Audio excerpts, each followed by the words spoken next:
35 degree তাপমাত্রায় আমি আর আমার বন্ধুরা যাচ্ছে আজকে জাম খেতে।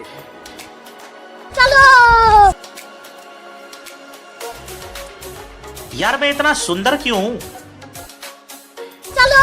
তো ফাইনালি আমরা এই মুহূর্তে চলে আসলাম মেন হাই রোডে।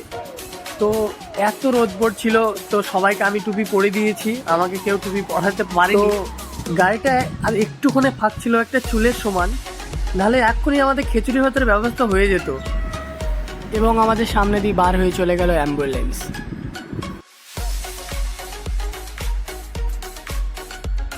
তো চলে আসলাম আমরা বরান্দুলিয়া বাস স্ট্যান্ড।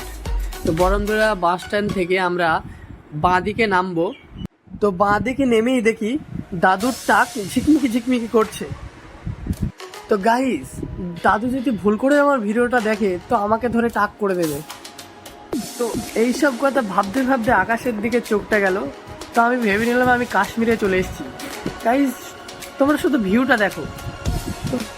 তো এটা কোন স্কুল এটা তোমরা কমেন্টে লিখবে, আমি সেটা রিপ্লাই দেব। তো ফাইনালি আমরা চলে আসলাম 35 ডিগ্রি তাপমাত্রায় রোদে পুড়তে পুড়তে সেই জাম খেতে। অবশ্যই টাকা দিয়েও কিনতে পাওয়া যায়, কিন্তু সবাই মিলে একসাথে জাম খেতে যাব, এই এনজয়টাই একদম আলাদা, কি বলবো। তো যে জাম গাছটি উঠেছিল সে জাম শুধু পকেটে পড়ছিল, হ্যাঁ, আর ওপরেই খাচ্ছিল। আমার তো একটা একটা নিচে ফেলছিল জাম, সেগুলো ফেটে যাচ্ছিল, তাই আমরা মশারি ইউজ করছিলাম যাতে জামগুলো না ফাটে। তো আমরা হা করে ওপরেই তাকিয়ে আছি, কিন্তু জাম পড়ছে না।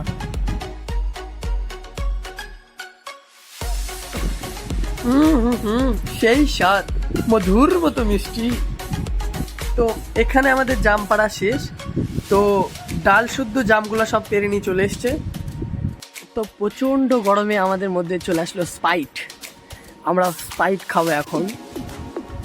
তো জাম গাছের ডালগুলো সব গুছিয়ে নিয়ে রওনা হলাম বাড়ির দিকে।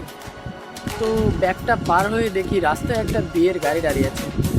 আমার বিয়েটা যে কবে হবে, তো সামনের মাসের 32 তারিখে আমার বিয়ে, সবাইকে ইনভাইট করব আমার ফলোয়ারদের। তাহলে টাটা, আমরা জাম খেতে খেতে বাড়ি যাই।